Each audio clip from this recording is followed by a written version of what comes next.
So what are some things we could have said here? For instance, the very fastest would have been what? Registers. Those are the guys that sit right next to the CPU, right? All right. Then we'd have what? L1 cache, then L2 cache, then L3 cache, then system memory. That's our 4, 8 gigabytes, whatever, that jazz.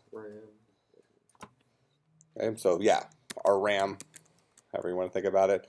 So you could probably stop there if you wanted to, but if you wanted to go deeper than that, you can say things like hard drives would be certainly slow. They are memory locations, places to remember stuff, certainly slower than system memory, but faster than some other things. You could probably say USB sticks here. You know, you could technically maybe even differentiate between USB 2 and USB 3 based sticks. Network storage, possibly. This stuff kind of gets a little bit more iffy because, you know, you might have a situation where depending on the speed of your internet connection, network storage may be faster or slower than something else. Yeah, that kind of stuff. All right, kind of makes sense? All right. And as long as you gave me 4 that were kind of within reason, that's fine. You know, if you kind of coupled all the caches together and just said cache memory, that's relatively reasonable as long as you got some other ones in order. I basically just wanted to know, do you have kind of that idea that the closer we get to the CPU, the shorter the highways we have to traverse, the better things are from a speed perspective. You know, also they tend to get more expensive, right? Those are things we've been discussing. Okay, so we're kind of zipping through chapter 2 here so we can get into some of the meat of our operating system parts. We talked about command line stuff a little bit last time. Not really important. So, you know, this next slide here is kind of an important kind of overarching idea. So one thing we're kind of focusing on right now is kind of the grand ideas, the big concepts associated with our operating systems. And we've already focused on this idea of resource allocation, but at the same time, we really haven't talked about this idea of accounting, keeping track of what has been done in case it has to be undone. That type of stuff. And at some point, I think in here, when we just kind of introduced the concept of file systems, I mentioned something about journaling file systems. That's kind of our newer, cool kid type file systems. And what it does is it keeps a lot of additional accounting information on record that involves what happens if something gets corrupt here. Can we roll back to a time where our hard drive wasn't screwed up? Stuff like that. And obviously protection and security. Important thing. So when we look at our operating system at a high level in terms of the services it provides, so we've seen similar slides that talk about kind of our computer in terms of the resources our computer has. Now this is kind of that layer that lays above that in terms of the services our operating system provides. And we've talked about each of these at some level, but now we can kind of see it laid out from a perspective of how a user might see this. So what's exposed to us as users is all the way up here. All right, so we have our graphic user interface. We have the ability to kind of get programs batched up, like set up to run in a certain order, and our command line. So all this crap up here is how we interact with the operating system itself. Laying above that is our layer of system calls, and we've referenced a few of these before. You know, I think I mentioned the fork system call in here at some point, right? Which is what does the fork system call do? Creates a new process. Creates a brand new process, right? Let's get on to Eden here. What is Eden's password? Adam and Eve, all lowercase. Or the last name. It might be capital A now, but I don't. We're logged on to it, but. Do you mind if I take some video for the website really fast? Sure. Just from the back. I've been meaning to do this since like a month ago. Video of what? Just the class. Oh, not me unboxing this thing?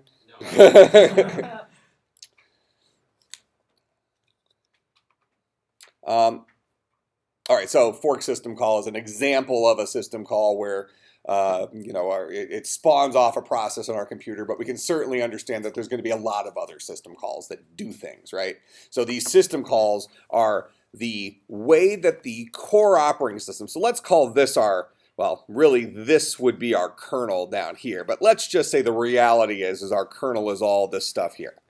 Those are the things the kernel provides, all these white boxes in here. The system call is the interface by which our user programs, our software applications, can communicate with the kernel itself. They have to kind of go through this layer. So those system calls expose the features of the operating system in hopefully a secure way to the user applications. That makes sense? So we get to control access to those things, and that way we don't have our user applications directly manipulating stuff down at this level. All right, kind of makes sense? So when we go across here, things that happen at the operating system level. Well, the operating system obviously has to have this ability, to run a bunch of programs. Okay, program execution, however that happens.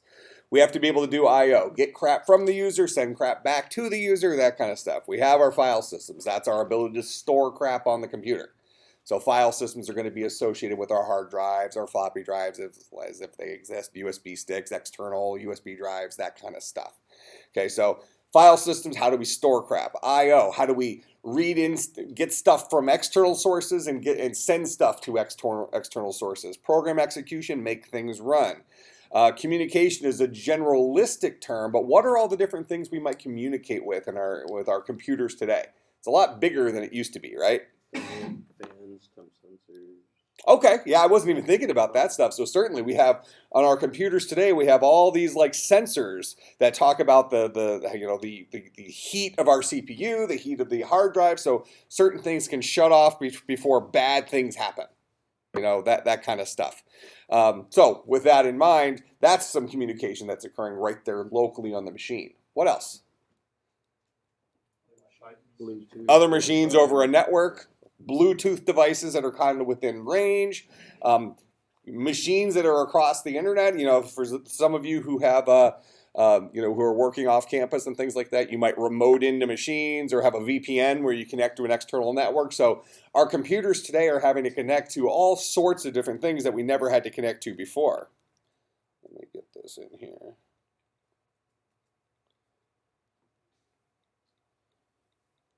So I can get this thing restored. I was having issues with the restore process.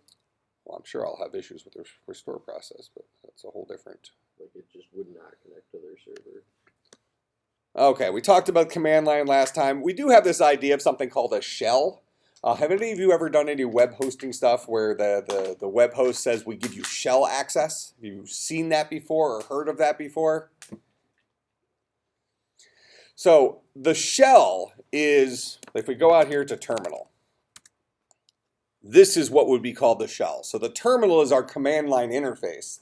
The shell is the program that runs at that command line interface that allows us to send requests into the operating system. So the shell is it's our operating system interface instead of our graphical user interface. So when we say command line interface, we're really talking about two different things. We're talking about that low level, how does it communicate with the operating system? Then we're talking about the shell, which is the piece that talks directly to the human beings. That type of stuff. Okay, so that's our shell. Let's go back here. And they say multiple flavors of shells here. So as an example, I don't know what the default shell here is for the Mac. I think it's probably Bash. But if I go specifically say Bash shell, that's the born again shell. That takes me to the Bash shell. We have the C shell. I'm on Justin's iPhone, of course. It makes perfect sense. You would think they'd fix that by now, right? This is Bonjour networking, and it's all of its glory. Complete garbage. I'm never actually on my own computer from a networking perspective. That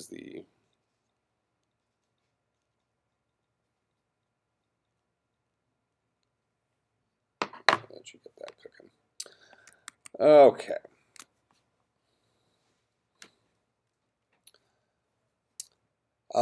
So these are obvious things. When we think about our graphic user interfaces, we kind of conceptually think about these things in different categories, but we usually have this concept of a desktop.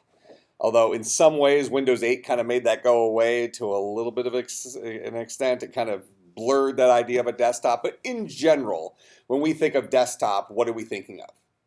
Where does the desktop fit into in our problem-solving experience with our operating systems? When you're using your operating system, what kinds of things are on your desktop? Toolbar. Start button, possibly. Crap ton of Toolbar, so kind of both those things are ways of getting at applications. So a convenient way of getting at the global list of applications on your computer. trash can. Okay. Places to throw things you don't want anymore. So that's where your garbage is. What else? Okay, you mentioned toolbar, so that's kind of one layer separate from the start menu, right? So start menu is kind of how you get to your applications you maybe don't use all the time. Maybe the toolbar is your kind of your quick launch applications that you use, more often, something like that. So here on the Mac, I have these are all these applications that I commonly use. Where on a Windows machine, you might actually throw those out there on the desktop as icons, right? And then, the Windows machine has a start button, typically, that lets you get into your other applications. Where the Mac, it's actually far less obvious, isn't it? Mm-hmm. So on a Mac, I mean, there are means to the start button. And so if you were to, so those of you who are Mac users, what would you say is the Apple equivalent? The rocket launch. Yeah, this guy. This launch pad thing that brings you in here. That lets you kind of flip through your applications installed in your machine. How many of you use that? I don't. I use a quick button. You use it? Yeah. I use the keyboard button. I just always go to the application. Yeah, I have found myself to never use that. Yeah. Yeah, it's I don't know why. I use the keyboard shortcut Yeah. for it. Okay. It's, Um, I use That it a is- lot. makes more sense to me. yeah, no, I mean, and the thing is, I'm not complaining about this being bad. I'm more saying this is, I haven't made that integration where I've started utilizing that to get to applications. When I go to, because the reason I say that is by default, your hard drive is not on the desktop. Mhm. I have to specifically go into Finder Preferences to make sure it shows up on the desktop. So when I want to get to applications, I double click on Mac hard drive, and then I just go to applications and I search for stuff in here, to get what I want. The other thing is you can kind of just come up here to the Go menu and go to applications, right? That's somewhere up here. Yeah, down. Whoa, whoa. I saw it the last pass there. I just use So Spotlight. that'll take me to the same place. Yeah, most of the time I'm using Spotlight. So I'll hit Way Command and faster. then I just say Terminal if you know the name of the application you want to get to. But in any case, that would kind of maybe be the Apple equivalent of how do you get to your applications. Realistically, I would say a Start button makes more sense. It seems to me, right? So what's actually interesting about that is why hasn't Apple integrated a Start button? Are they just not willing to drop to the level of Microsoft?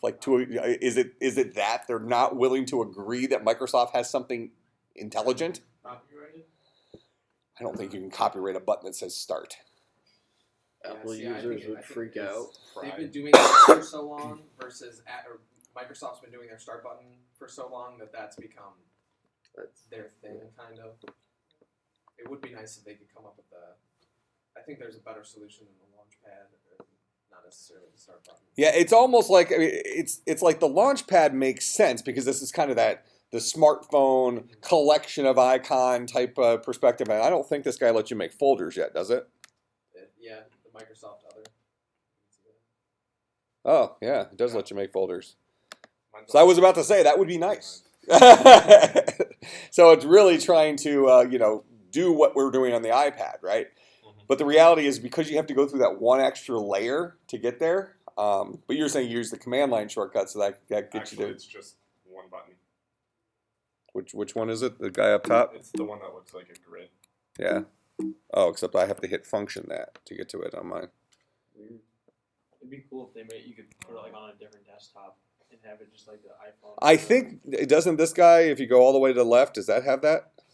I think you can set it to that, or at least You can do something with it over here. But in any case, I might say it's overly complicated. All the pieces might be there for a good solution, but the mechanism to get you to that screen seems to be not that intuitive, right? And I think I mentioned that one other time in here where it seems like a lot of Apple fanboys have this concept, this argument that, oh, well, Macs just work, they're so easy to use and stuff like that, where I don't know, if I throw Grandpa in front of a Mac, I think he might have a harder time getting to stuff than he would on a Windows machine.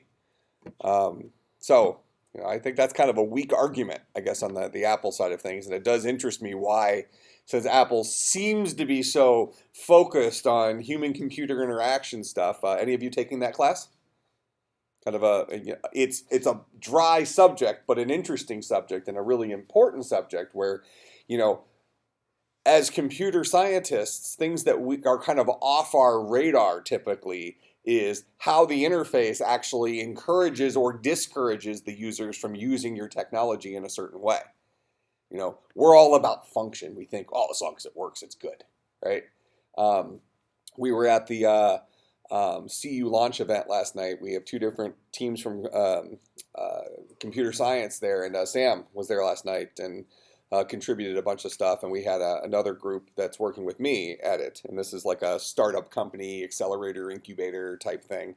And one of the folks there made this comment about he's a researcher in the education space, and talked about that there's all sorts of like research into the philosophy of interface design and how it can encourage folks to do things that they wouldn't do on their own otherwise.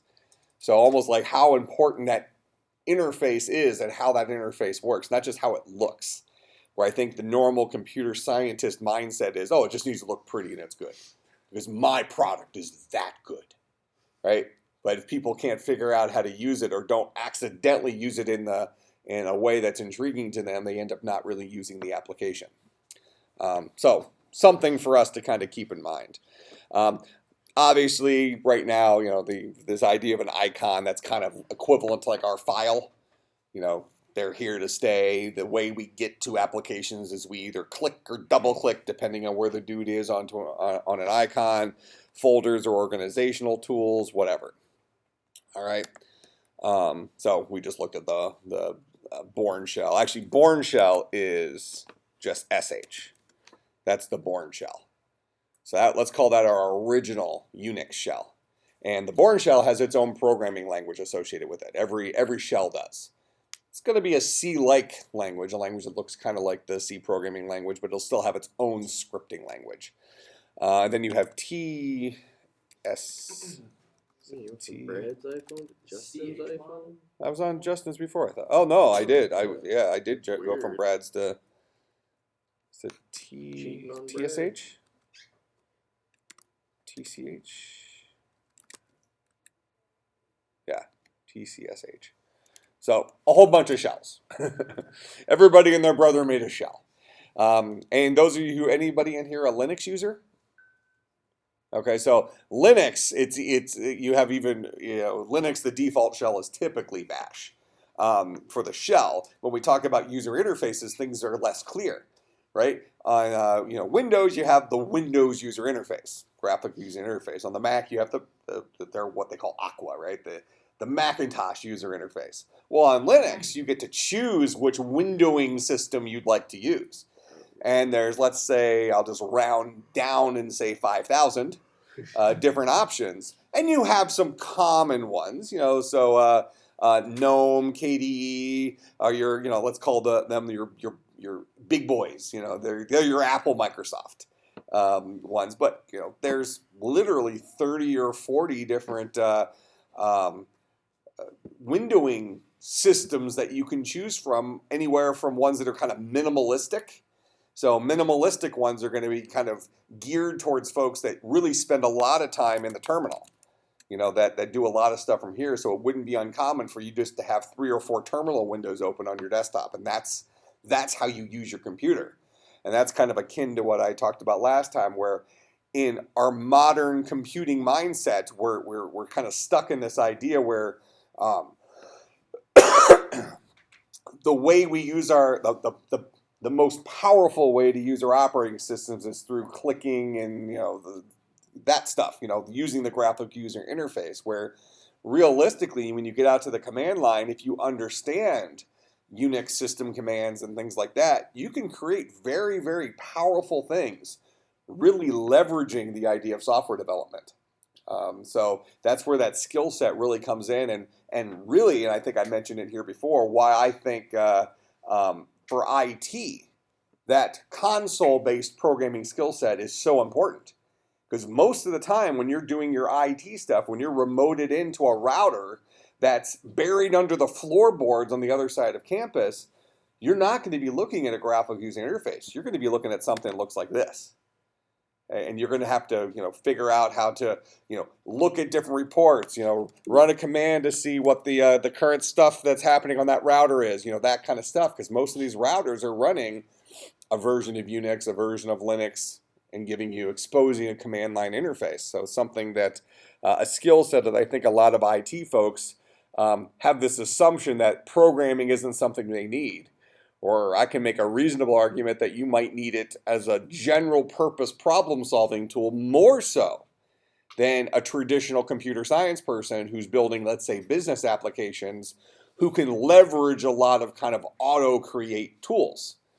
So for those of you who are in the Apple Watch class this semester, maybe most of you haven't built an iPhone app or a graphical user interface app, ever. Isn't it kind of amazing how easy it is just to kind of put together an app and make it work? And you really don't have to write that much code. I love Xcode. I mean, you kind of get what I'm saying? And Xcode's not the only offering of that.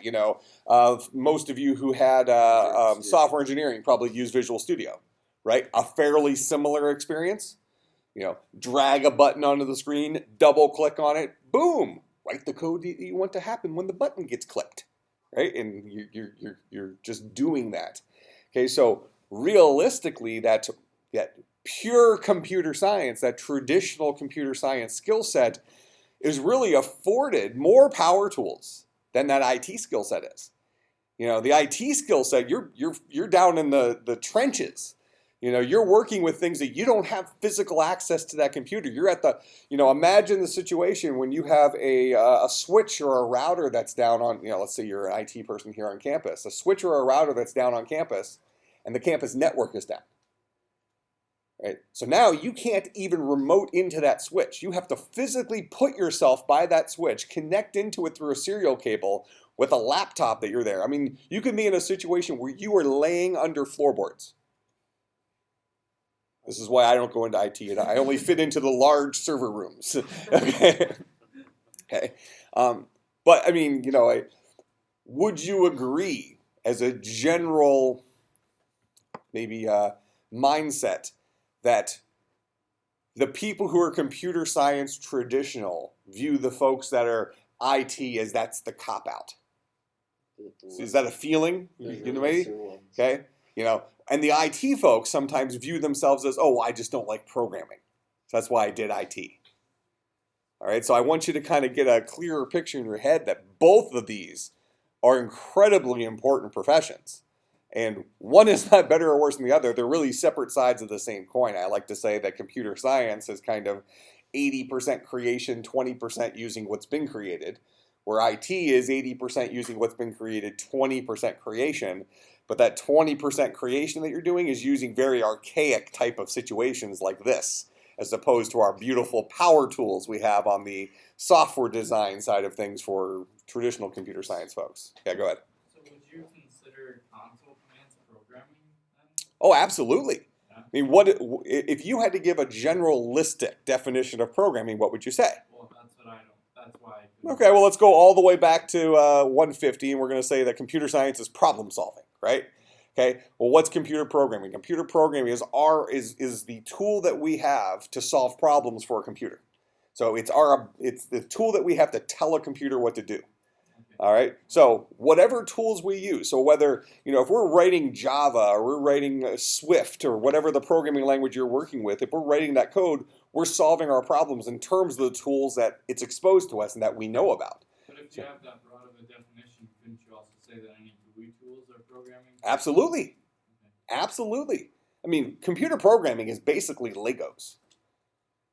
So you can be a computer programmer without sitting there writing a million lines of code.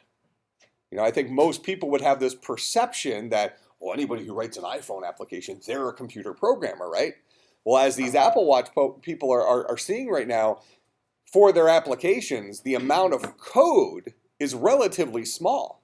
And you can have an application that does quite a bit. Okay? There's no difference in that between taking an application that's already been written. So, let's say LS, which just gives a directory listing. Okay, so if I say LS, I'm going to call that program, call that library, and instead of just using the output directly, I'm going to pipe that output into something else, maybe the grep command, which is another computer program that somebody wrote, and I'm going to grep for all Java files. LS. What is piping? Pipe sends the output instead of to the screen into something else. That should have shown up. And then Oh, I there was we go. wondering, what's the difference between the shells? Is it just the different commands that they offer? The commands are at the operating system level, so they're exposed in all of them. Okay. So the difference in the shells is going to be kind of maybe the lineage of the programming language, kind of when the language was built. How modern the programming language might be, as well as extra little benefits. So, for instance, the SH shell, the original Bourne shell, didn't let you press up to get to your previous commands. Okay. Stuff like that. Upgraded little feature sets. So for example, like I just did here, ls will show me all the files in this directory, but I can say ls, take the output, pipe it into grep, and just get the Java files. And similarly, I could pipe that into sort, and it'll give me the, did that sort it? It sorted it, but capital letters came first. So I think I would have to give sort a couple of commands to ignore uppercase.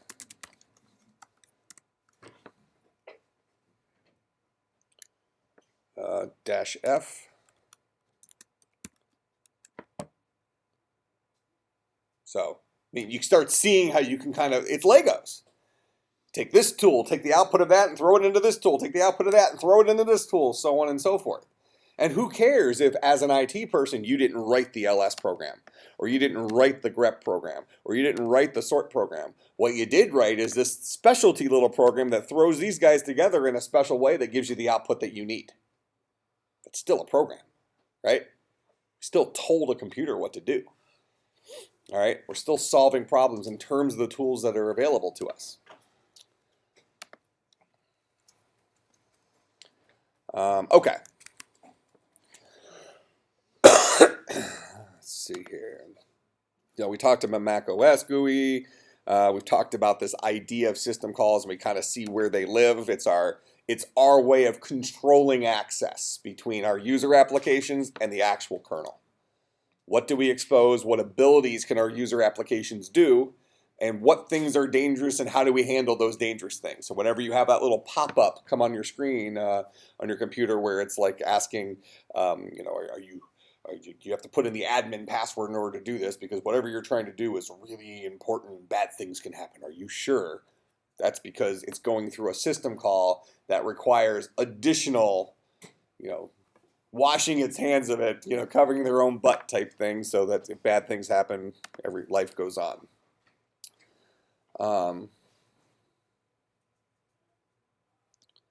So they're giving examples of system calls that might happen. So here again, this is like a program. So we're going to acquire the name of the file. We're going to write a prompt to the screen. We're going to access the input from the user that they're going to type. Acquire the output file name, write the prompt to the screen, accept the input, open the input file. If it doesn't exist, abort, create output file. If the file exists, abort. Then we're going to loop, read from the input file, write to the output file over and over and over again until the read fails, which means we met the end of the file. Close the output file, write the completion message to the screen, terminate normally. Program's over. Okay, so that was a program written in terms of some of the system calls that an operating system exposes to us. just like we just showed an example of sorting all the names of all the .java files. You know, and if we want to take that a step further, let's say that I want all the .java files sorted and stored in a file. So let's say somebody wants to, let's say we have a directory that has 10,000 .java files in it. And somebody's asked for a list of all the .java files. Well, you might decide you're going to give them that list as a sorted list. That would make sense, right? So instead of having this go directly to the screen like I have it here, I can redirect the output to, let's call sorted java files.txt. Now it's in there. So that created a new file that has those things in it. So now I can email it to somebody if I want. Kind of make sense? It's all from the command line.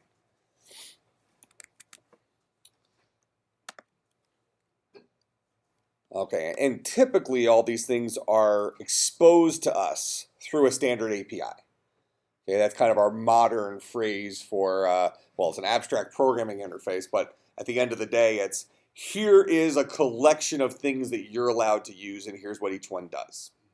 Those are called APIs. Okay, so the Windows 32 API, the one that's been around for a long time dealing with the Windows operating systems, it has a bunch of functions. Here's one for reading a file. So doesn't this kind of look like Java documentation? This guy returns a Boolean. Its name is read file.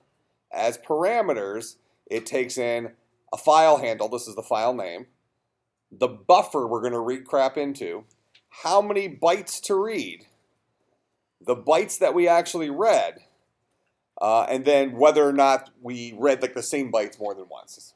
Okay, that kind of stuff. So, and some of these parameters are typically optional and that kind of stuff. But just in the big scheme of things, talking to an operating system isn't any different than when we're writing our generic programs in 250 or 300 or any of our classes when we're leveraging the Java API or the Swift API or the C# API. This API is written in terms of typically most operating systems are probably, the APIs are written in C++ still today. But these APIs, or even C, they might have some old ones still left over from C that just didn't upgrade because they didn't have to. If it's not broke, don't fix it, right? So they're APIs written in some language that you can leverage inside of your applications. Right? The only issue we run into is sometimes you're married to having to write an application in a certain language. So if the Windows 32 API is written in C and C++, and you're going to write a Windows application in C#, you need to have some sort of facility for being able to load and use C and C++ libraries inside of a C# application, right? What is that facility for on the Windows side of things?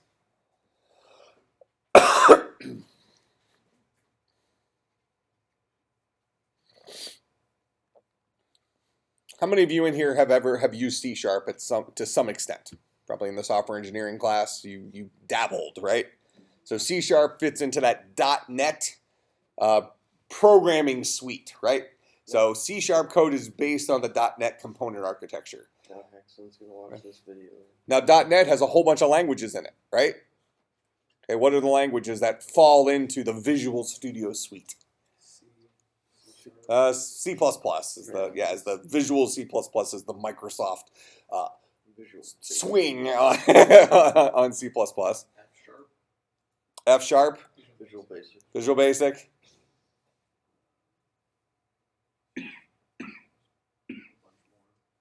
Well, C#.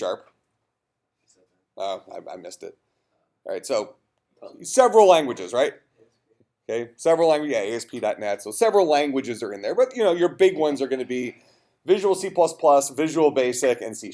Let's just say those are our big modern languages.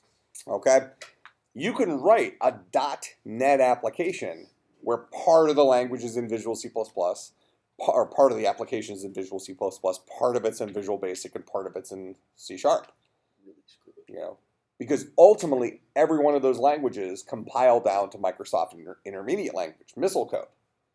Okay, so the way that the .NET component architecture was built is to be language independent. as long as those languages, as long as a compiler exists that knows how to take that language down to Missile, Microsoft Intermediate Language. So now, even if you're writing a C# program for Windows, because you have access to any of the .NET APIs, because Windows exposes its operating system API through .NET, you can use it in your C# program, you can use it in your Visual Basic program, so on and so forth. What if I am writing a Java program for Windows and I want to use Windows system calls? I want to talk to the Windows operating system. I want to ask it to create a new process. I'm going to fork a process. How does that work with Java? Well, first step is that possible with Java? Yeah, let's start with yes. Sure.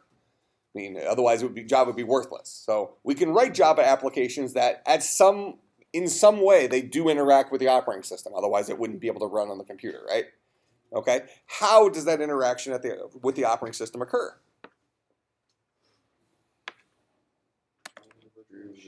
It's running in a virtual machine. What's that virtual machine? Virtual machine is a user application. So we have a program running on that computer called the Java virtual machine that knows how to run Java bytecode. And that Java virtual machine has to go through native system calls for the operating system to actually get at kernel things.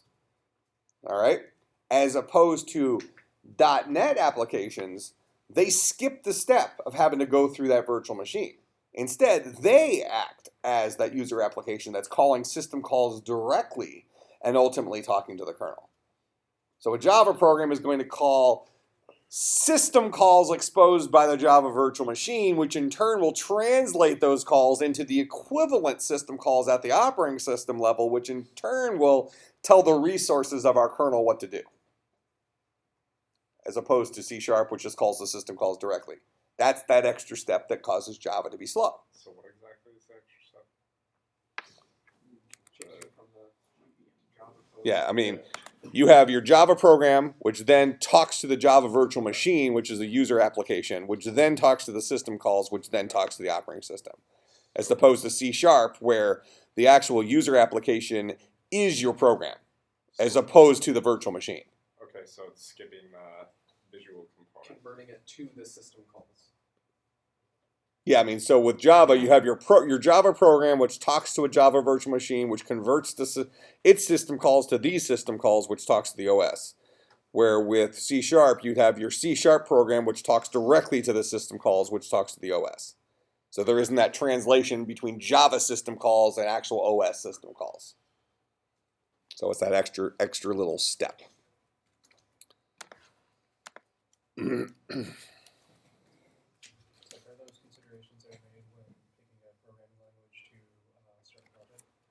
Well, certainly. I mean, so, it depends. If you're going to write an application that only needs to run on Windows and is going to do a whole lot of interaction with the operating system, let's say it's a relatively complex application, certainly you're going to jump right towards the .NET side of things. Why should you go through a middleman if your application only needs to work on Windows? Okay, now on the flip side, if you're going to say, well, I really want my application to work on all the platforms or multiple platforms, now you have to start dealing with the question of speed versus the speed at which your program runs versus the speed at which it will take you to develop your solution. If your program is going to run fast enough through a virtual machine, then you might as well write it in Java so it runs on all the different platforms right off the bat. If speed is of the essence for your application, then what you might need to do is you might need to write a version of your application in C#, a version of your application in Swift or Objective-C for the Mac side of things. So you're actually porting your application and writing it twice, as opposed to writing it once and filtering it through a virtual machine. Either one is a valid approach. It just depends on what your ultimate goal is.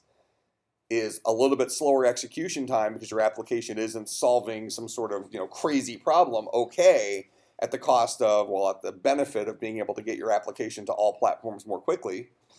Or do you need to write it natively for each platform so that it has the appropriate performance on that platform? That's why video games are natively written, whereas some business applications might be cross-platform written. business applications, typically we don't notice a speed difference because our computers are pretty fast, and even doing that translation through a virtual machine is okay. Whereas our video games, every little millisecond matters from a performance perspective, because any slowdown means less stuff, less cool explosions we can have on the screen and things like that. Kind of make sense? And the same argument happens when we talk about mobile software development, because we're still talking about operating systems, right? We have these cross-platform tools that allow people who with like a web developer type skill set to write a mobile application using one of these tools like PhoneGap or Appcelerator, where they write the application once and then that tool deploys to iPhone, Android, BlackBerry, Windows Mobile, all those things. At what cost? Well, your development tool can only let you design things to the lowest common denominator. And lowest common denominator doesn't necessarily mean the worst of those four platforms. What it means is you can only design your applications in terms of the widgets that are available on all four. Okay, so if the iPhone has come out with a new user interface widget that isn't available in the other three, you can't use that with your cross-platform things, because your cross-platform things won't know what to do with magical user interface widget that's only available on one when it has to deploy to all four. So you're starting at a disadvantage. But many business or utility type mobile applications are relatively simple, right? They're much more about the function than about crazily, that's a word. Let's assume it's a word. Complex user interfaces, okay? So you see a lot of applications that are out there that are made in terms of very common widgets, labels, buttons, list views, things like that, where they serve a purpose, they work just fine, they're very fast, and the developer was able to write it in an application like PhoneGap or Appcelerator and have it on every single platform day one, as opposed to having to port their application 4 times. And then when they make a change to one, they have to then make the change in the other 3, and so on and so forth. These are all decisions that a developer has to make in terms of the problem they're trying to solve. One's not necessarily better or worse than the other. They're all decisions that we have to make based on the requirements of our solution. Okay, and that's why in the software engineering class, you spend all that time capturing those requirements and detailing those things, because when you think about your experience in the software engineering class, so many of you, and actually we're going to use Nick as an example here, and I think he learned from this. His group went into the software engineering class just saying, oh, we're just going to write an iPhone app, assuming that was the correct solution before they really understood the problem they were going to solve, right? I mean, it was chicken or the egg type problem. And I think he came out of the class, or hopefully he came out of the class kind of understanding that capturing all those requirements, all that tedious crap that you didn't like doing in there, okay, is actually probably the most important part. You have to know what problem you're solving. You have to understand the problem. And a lot of us have this assumption that understanding the problem means something very simple. It's actually something very complex. You need to fully understand the problem before you can suggest a potential solution. Make sense? All right. Well, we're not really at the point for a homework assignment anyway. So, all right. I'll see everybody on Monday.